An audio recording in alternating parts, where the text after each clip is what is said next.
Nós temos na história do direito uma referência que se faz aos modelos de um juiz: Júpiter, Hércules e Hermes.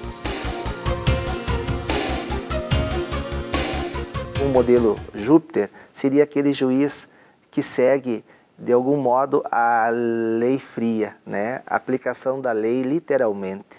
É aquele juiz conhecido como o boca da lei. Esse é um modelo de um juiz, né? Já, de certa forma, defasado, né? Nos dias atuais.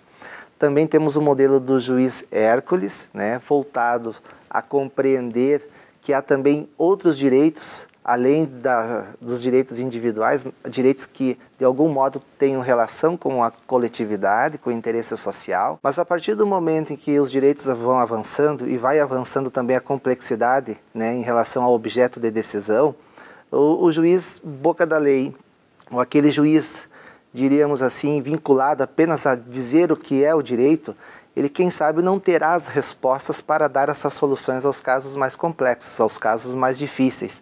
Daí a necessidade do juiz deixar de ser um mero julgador, ou seja, aplicador do direito, para também ser um juiz conciliador. A justiça ela é concretizada a partir do momento em que nós temos uma construção que considera não só a lei posta, mas o caso em si, o universo em que ele vai refletir.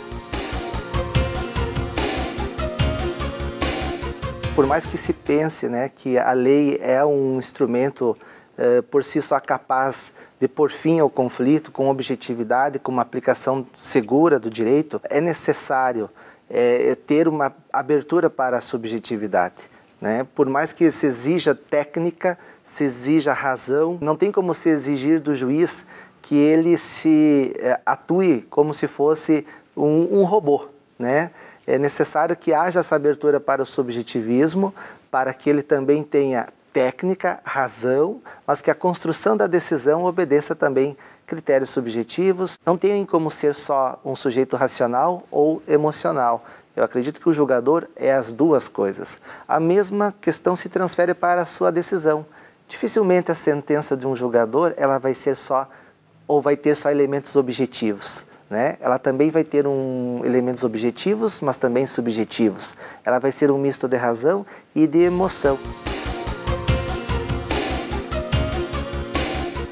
A gente consegue delinear por critérios legais o que seria essa imparcialidade. Seria aquele juiz que, de algum modo, ele não foi subornado, ele não foi comprado por nenhuma das partes, que está distante do resultado, ou seja, ele não está vinculado ao resultado que ele for dar. Por esses critérios, né, você consegue demarcar que o juiz é imparcial. Agora, a questão da neutralidade, ela é da natureza do ser humano. E nós não podemos esquecer que o juiz é um ser humano. Nós não somos neutros. O que nós somos hoje? Nós somos fruto de todas as experiências que nós vivemos até agora. O que não se pode é justamente tornar a figura do juiz um sujeito suscetível de, né, interferir na decisão de forma intencional, né, de forma deliberada, favorecendo o interesse de um ou favorecendo o interesse do outro. Então eu acredito que essa relação, ou pelo menos essa dicotomia imparcialidade, neutralidade, muitas vezes ela não é compreendida.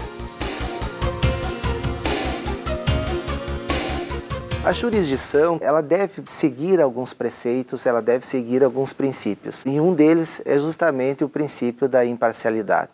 Então, essa imparcialidade ela só é alcançada a partir do momento em que não há nenhuma proximidade em relação ao interesse das partes. A partir desse momento em que se descobre que o juiz agiu de forma temerária, você tem a violação de um princípio importante. Então, a tendência é que esse processo seja todo ele anulado e os atos sejam novamente renovados, né, para que nós tenhamos ali um julgamento imparcial, um juízo ou uma prestação jurisdicional justa, equilibrada e que de toda forma construa ou dê às partes uma certeza de que a justiça ela é muito maior do que o próprio juiz ali.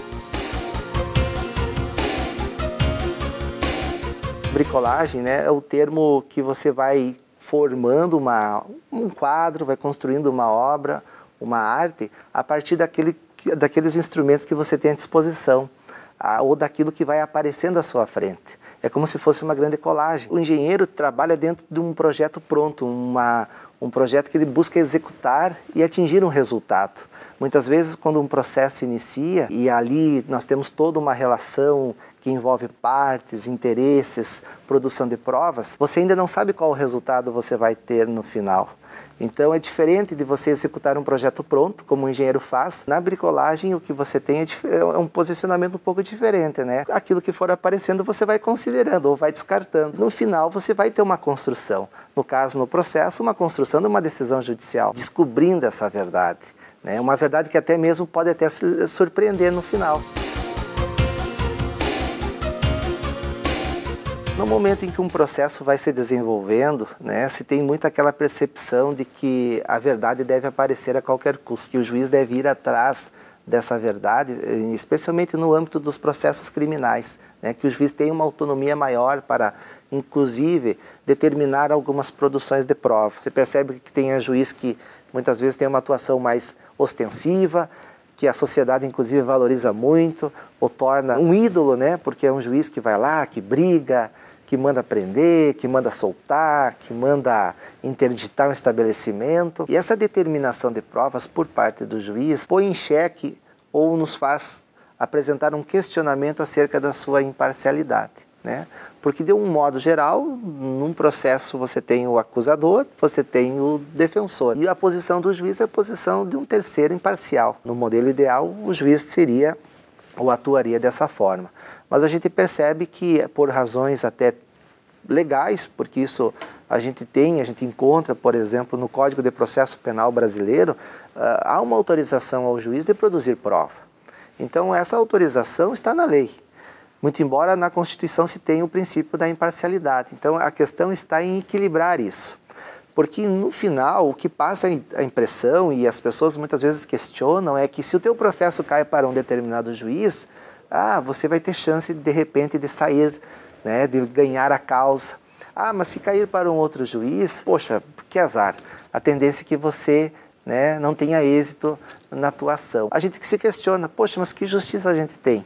Que se cair para um juiz, a resposta é uma, se cair para o outro, a resposta é outra, dentro de um cenário jurídico idêntico. Claro, há vários elementos que podem explicar isso, mas de um modo geral, a ideia de construção do direito, ela precisaria valorizar a imparcialidade do julgador, a equidistância das partes, né? Um juiz natural, que não tenha interesse naquilo que for decidir.